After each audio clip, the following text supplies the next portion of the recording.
Good evening, guys. I wanted to go ahead and show face and do a little video showing who I am behind the scenes. I appreciate everybody that's been supporting me since day one. Brujo Chico from the Study of the Spiritual Realm group and Facebook, guys, to today here on my YouTube channel. So welcome in. Thank you, guys. Please like, share, and subscribe.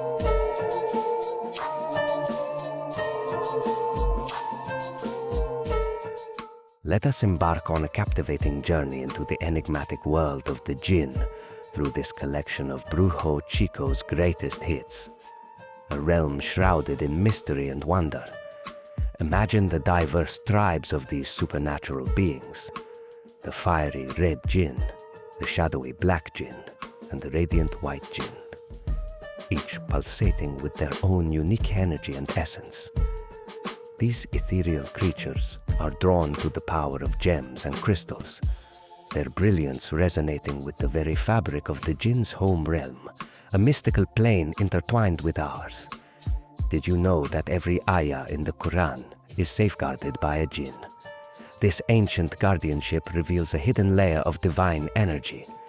With the knowledge of the proper ayat, one can unlock the doors to protection, fortune, or even spiritual insight by calling upon these unseen allies. A simple, heartfelt dua can summon their aid, bridging the gap between the mortal and the metaphysical. Islamic teachings unveil a profound truth. Jinn, like humans, possess free will. They navigate the spectrum of morality, capable of both righteous deeds and mischief, and will stand accountable for their choices in the afterlife. This shared moral agency paints a vivid picture of the Jinn not as mere folklore, but as beings with complexity and depth. The concept of Jinn dwelling among us emphasizes the profound interconnectedness between the visible world and the unseen. While their presence can intrigue and inspire, Islamic wisdom reminds us to seek protection through prayer, remembrance of God, and reliance on the Creator's light, which always outshines the shadows.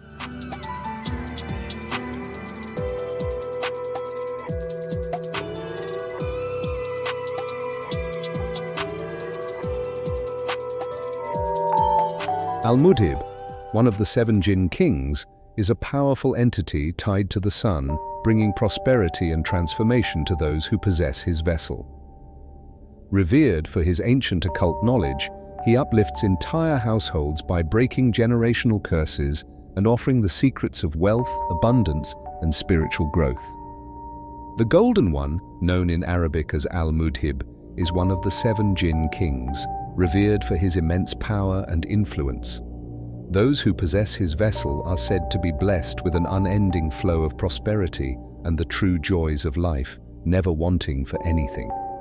His essence brings abundance not just to the owner, but to entire households, lifting them from generational curses and hardships. His day of power is Sunday, and he draws his strength from the sun, embodying its movement and energies throughout the day. Followers of Al-Mudhib may practice ancient rituals such as sun-gazing, a tradition that connects them with the very source of his might. It's important to remember that the worship of Jinn, like Al-Mudhib, existed long before the emergence of Islam, rooted in ancient practices and deep occult wisdom. Al-Mudhib is also known as the father of silk brocade, a nod to his mastery of wealth, luxury, and transformation. He holds the key to many occult secrets, including the mystical transmutation of gold and the esoteric workings of the sun. The incense associated with him is sandarus, or Arabian sandarak, which enhances his presence in ritual. Hailing from the powerful Jinn tribe Banu Daner al-Jan Jamlith, Al-Mudhib comes from a lineage known for their vast knowledge, wisdom, and mastery over occult arts. He is a transformative force, a Jinn capable of bringing profound change, wisdom, and abundance to those who work with him.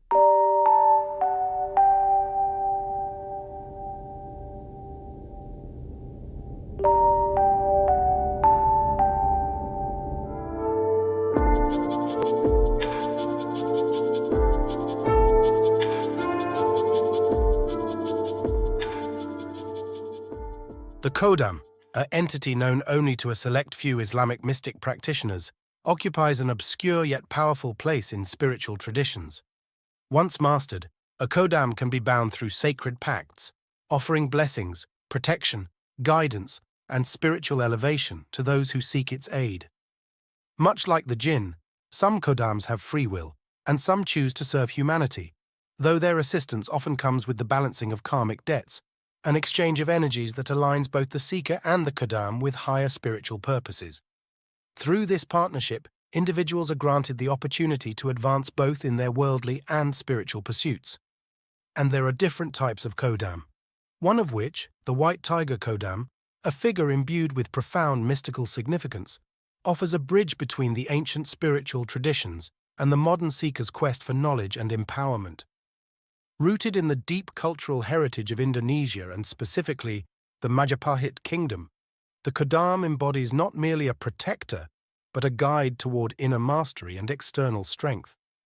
This entity, revered for its alignment with traditional healing, protection, meditation, and spirituality, carries with it the weight of centuries of wisdom, drawing its power from the authority of the ancient masters. Philosophically, the Kodam can be seen as a manifestation of the archetypal need for guidance in the human journey. As human beings, we often seek figures, whether spiritual, mythical, or symbolic, that reflect our aspirations and provide the strength we feel we lack.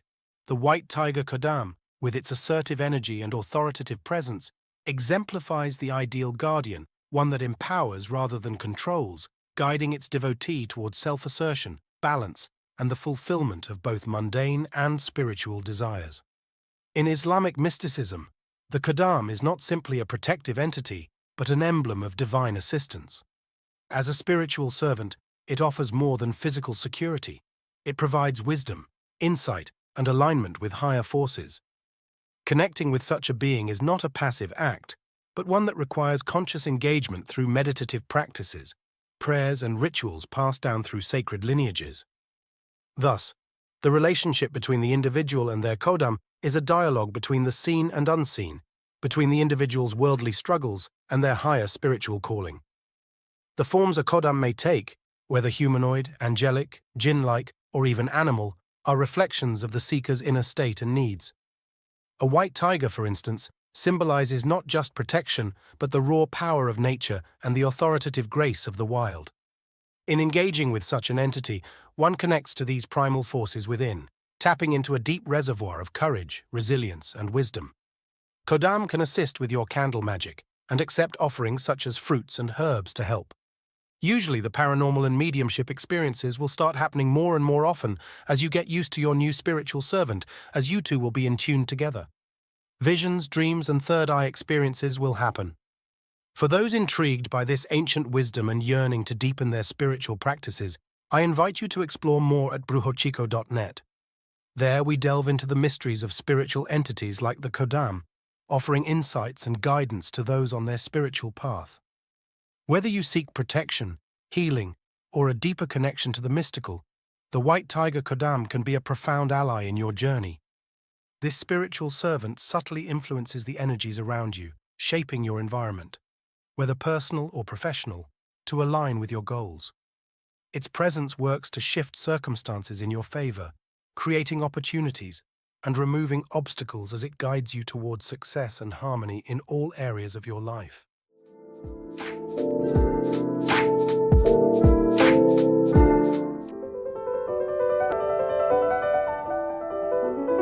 Shamharish, one of the 7 Jinn kings, is a significant figure in Islamic law, particularly known for his association with justice, law, and judgment.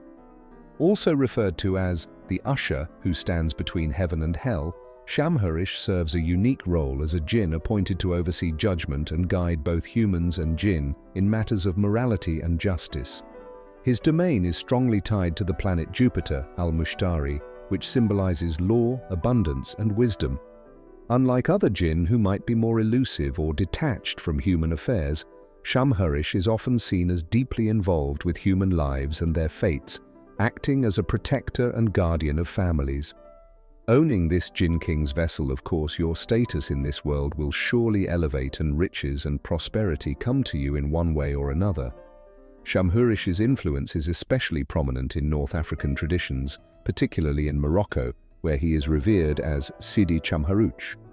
Here, he is venerated as a Jinn saint, and his shrine, a large white stone adorned with flags, draws pilgrims seeking his blessings and protection.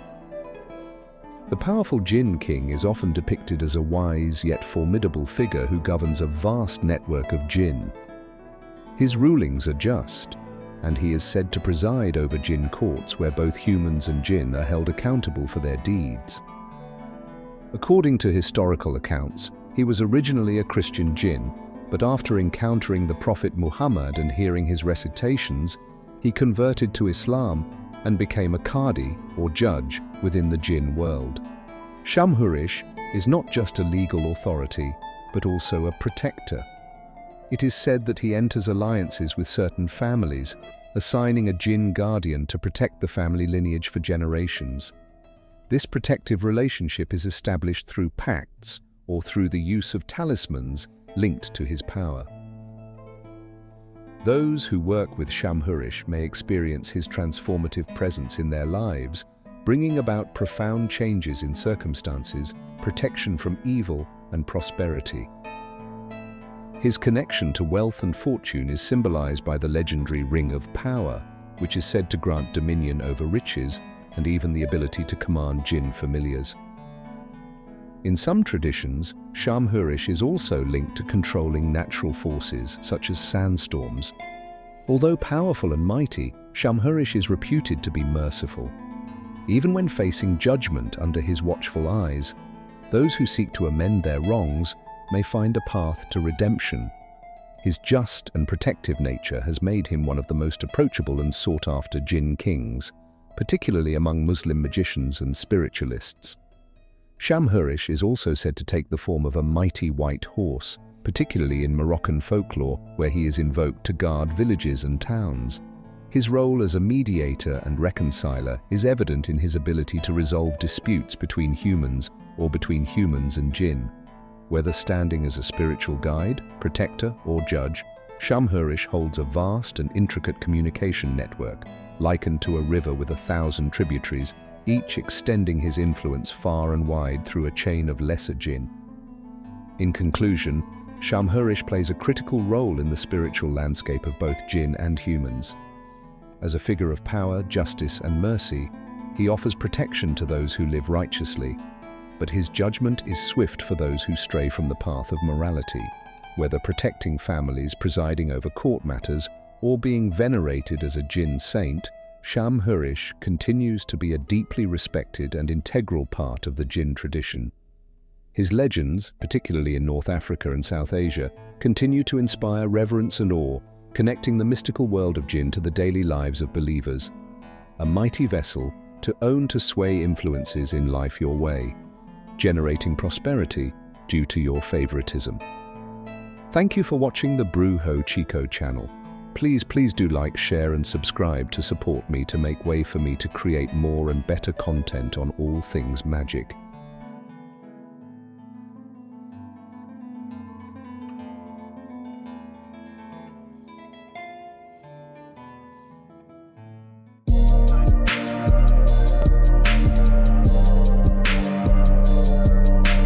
The son of Eblis, Al-Ahmar, the Red Jinn King, is a being forged in the fires of Mars, the planet of war.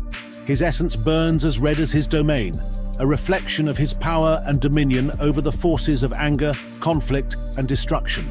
As the son of Iblis, he carries the bloodline of rebellion and unyielding might, standing as one of the 7 mighty Jinn kings who rule over the vast unseen realm of the Jinn nation. His presence commands reverence and awe. His very being resonates with the raw energy of fire, and his metal is copper, the conductor of his force. Al-Ahmar's worship is best done on Tuesdays, the day of Mars, when his power is at its peak. Fire is the element through which he thrives, and those who wish to invoke his presence must work with its primal essence, feeding the flames with intention, calling forth his wrath and strength. Known as the Blind One, Al-Ahmar's fury in battle is so intense, so all-consuming, that he is said to see nothing but the destruction of his enemies. His anger is a force of nature, unmeasurable, incomparable to anything seen in the universe. It is an ancient cosmic rage that cannot be quelled, an inferno of vengeance and berserker madness. Mental or physical, no battle is beyond him. No adversary stands a chance against the tactical genius and the brutal force that he commands. His mind is a battlefield, sharp and unrelenting, capable of outmaneuvering the most devious of foes. His hands, when raised in combat, become the tools of annihilation, unmatched by any opponent. In spiritual warfare, the Red King is a formidable ally, a silent assassin who strikes down evil Jinn with merciless precision. He is a force of reckoning, a killer of malice who leaves no trace of his enemies. His tribe, the Red Jinn, follow his command without hesitation. They are masters of manipulation, turning the anger of their enemies against them, sowing discord among friends, and creating chaos where harmony once existed. Al-Ahmar rules through the spirit of opposition, the very essence of betrayal itself. His gift is infiltration, dismantling the bonds of loyalty and trust, ensuring that victory in spiritual wars is not only achieved, but guaranteed through division and treachery. Yet for all his might and ruthless dominance, Al-Ahmar bears a heavy heart. War has taken its toll on him. He has known loss. Wives, friends, and trusted allies have fallen, casualties of the endless conflicts that define his existence. These losses have left deep scars on the Red King, and in quiet moments, he finds himself entangled in the web of his own emotions. He mourns for those he could not save, wishing to have held them closer, to have protected them from the inevitable doom of war. These sorrows only fuel his rage, making him a more dangerous and unpredictable force. A storm of fury tempered by profound grief. His wrath grows ever fiercer, each battle feeding the madness that drives him forward. Despite his ferocity, Al-Ahmar knows the importance of balance. He understands that even in war, there must be moments of peace, times when the fires must be stilled. In his home, he values honesty, purity, and the serenity that comes from harmony. His father, Iblis, has imparted great wisdom to him, teaching him that true strength lies in knowing when to wield the sword and when to lay it down. This balance is what he instills in his Red Jinn nation, guiding them not only in warfare, but in the delicate art of maintaining peace when needed. Al-Ahmar is not just a king of fury, but also a follower of Islam. His faith binds him to the teachings of the Quran, and he responds to Quranic prayers in ceremonies. Those who approach him in sincerity and faith will find that he respects the sacred words, his fierce loyalty to Islam guiding his actions even in the chaos of battle. By his side stands Tarish, the right hand of the Red Jinn King and the head chief of the Red Jinn nation. Tarish is a force to be reckoned with, riding a giant lion into battle, a symbol of his authority and strength. He commands respect from all Jinn who dwell in the homes of mankind, holding dominion over them. It is Tarish who grants access to Jinn entering and leaving human dwellings, controlling the ebb and flow of spiritual forces within the walls of every home. He is the gatekeeper, the watcher, ensuring that no Jinn enters without his permission. Together, Al-Ahmar and Tarish lead the Red Jinn nation, their power unshakable, their influence vast. They are warriors, strategists and rulers, beings of fire and fury who demand respect and fear from all who encounter them. Yet beneath the fury lies a deeper wisdom, a balance that only the strongest can achieve, one taught by Iblis and carried forward by his mighty son. Thank you for watching. This is the Brujo Chico channel. Please like, share and subscribe. Until next time, ciao.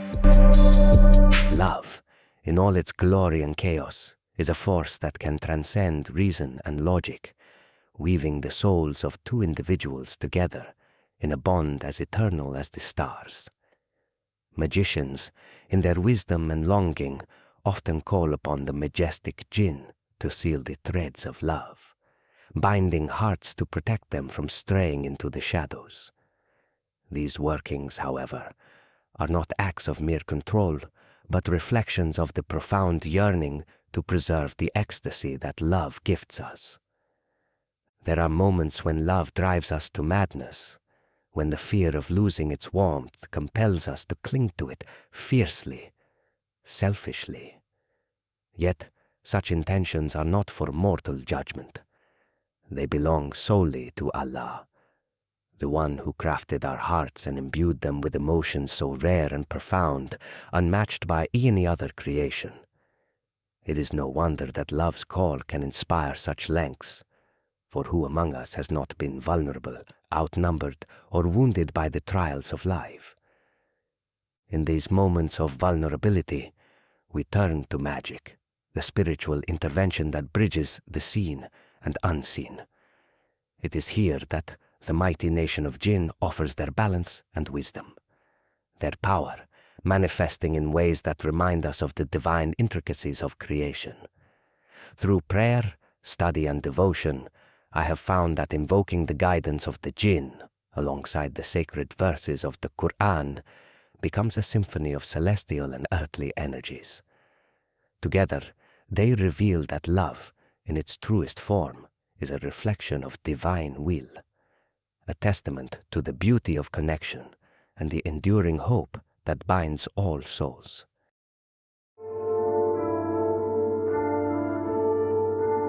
Vampiric Jinn. It's through the Islamic battles that the mystics in Islamic lore found and mastered ways to deal and conjure the vampire jinn. Vampire jinn are also known in Arabic as ghouls. However, it is the same result. They are jinn that drain your energy or blood, whichever physical or astrally. In the vast realm of Islamic and Middle Eastern metaphysical thought, the concept of the vampiric jinn stands as a unique blend of ancient lore and the mysteries of life and death. These entities are not just traditional jinn, beings of smokeless fire with free will, nor mere reflections of vampire legends. Instead, vampiric jinn are profound embodiments of restless spirits, emerging from the unburied dead whose remains have not received proper rituals. As a result, their souls wander the earthly plane, taking on vampiric traits and draining the life force from the living. The belief in vampiric jinn is deeply rooted in historical and cultural traditions. Some scholars argue that the vampire myths of the Ottoman Empire may have originated from ghouls, a type of jinn mentioned in the Quran. Ghouls were said to possess vampiric traits, absorbing human vital energy through food. This idea predates the well-known vampire mythology popularized in Bram Stoker's Dracula, 1897. In the Ottoman Empire of the 16th century, creatures like vrikolas, living dead who rose from their graves, fed on human fluids, and avoided daylight, were widely feared. Villagers even reported cases of vampirism to Islamic jurists, and professional vampire hunters were called upon to deal with these supernatural threats by staking, decapitating, and burning the bodies. Vampiric jinn represent a confluence of mythologies, blending Islamic spiritual traditions with European vampire legends. These entities embody the tension between the living and the dead, and the consequences of neglecting sacred rituals. Their existence serves as a reminder of the dangers of forsaking the natural and divine order. In various interpretations of Islamic and Arabic lore, vampiric jinn are often linked with sorcery and forbidden knowledge.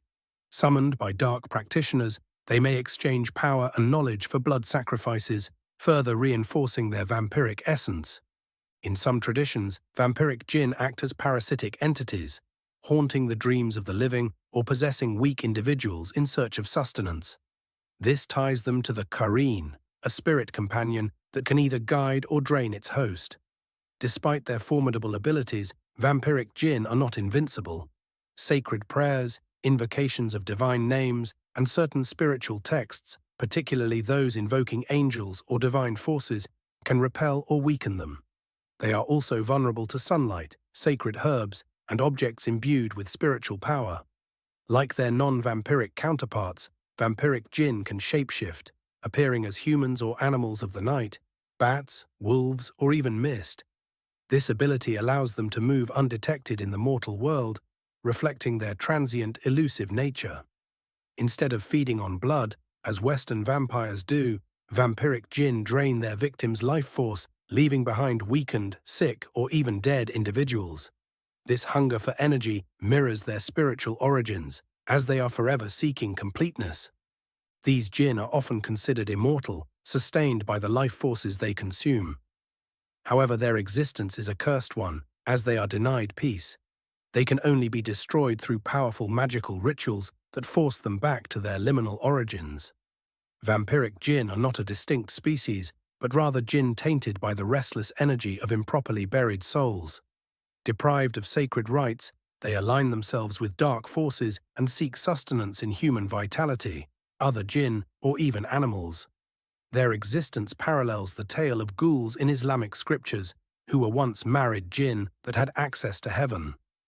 After being forbidden from heaven following the birth of the Prophet Muhammad, these marids were struck by comets and deformed, becoming ghouls. These ghouls took refuge in cemeteries, feeding on the dead and living a vampiric existence. The Ottoman Empire's history is intertwined with vampiric lore. The famous explorer Evliya Çelebi, 1611 to 1682, wrote about creatures known as oburs, hungry beings, and the professional hunters tasked with identifying and destroying them. Villagers from the Balkans and Anatolia often reported strange occurrences of corpses rising from their graves, absorbing life forces, and showing uncorrupted bodies with red streaks, possibly blood, on their faces. This lore extended beyond peasant tales to the battlefield. The Ottoman Empire famously dealt with Vlad III, also known as Dracula, who used deception to attack the Turks. Though beheaded in 1476 by Sultan Mehmet II's forces, his legend as a vampire persisted, influencing Western literature and vampire mythology. Centuries later, figures like Count Ferenc Nadasdy and his infamous wife, Elizabeth Bathory, further solidified the image of bloodthirsty individuals preying on the weak, blurring the lines between history and myth. Another vampiric tale. Decades later, Hungarian Count Ferenc Nadasdy, 1555–1604, became known for his significant victories against Turkish expansion in the Kingdom of Hungary. His military campaigns were celebrated, but much like his infamous ally, Vlad the Impaler, Nadasdy's legacy was stained by his brutal methods. He took a grim pleasure in executing enemies through impalement, turning these acts into macabre spectacles that showcased his sadistic tendencies. Yet, despite his notoriety, Ferenc's infamy paled in comparison to that of his wife, the notorious Countess Elizabeth Bathory, 1560–1614. Elizabeth, noble, refined, and highly intellectual, was a woman of great wealth and influence. She actively participated in the administration of her husband's estates during the wars against the Muslims, 1593–1606. However, her reputation took a dark turn following a series of shocking accusations. After numerous denunciations by her servants, supported by testimony from around 300 witnesses, the Countess was accused of torturing and killing approximately 600 young girls. The methods she allegedly employed were as brutal as her husband's, but her motivations were even more grotesque. Reports claimed she used bites, mutilations, and cauterizations to inflict pain on her victims before they died, and afterward she bathed in their blood, believing it would rejuvenate her youth. Following an extensive investigation, Elizabeth was condemned by King Matthias II of Austria to life imprisonment in her castle, where she died in 1614. Vampiric jinn serve as powerful symbols of the consequences of spiritual neglect and the dangers of dabbling in forbidden knowledge. Their existence is a haunting reflection of souls denied their rightful passage, eternally cursed to wander between life and death. From ancient ghouls to modern-day legends, these beings continue to fascinate, reminding us of the deep connections between myth, spirituality, and the unseen world.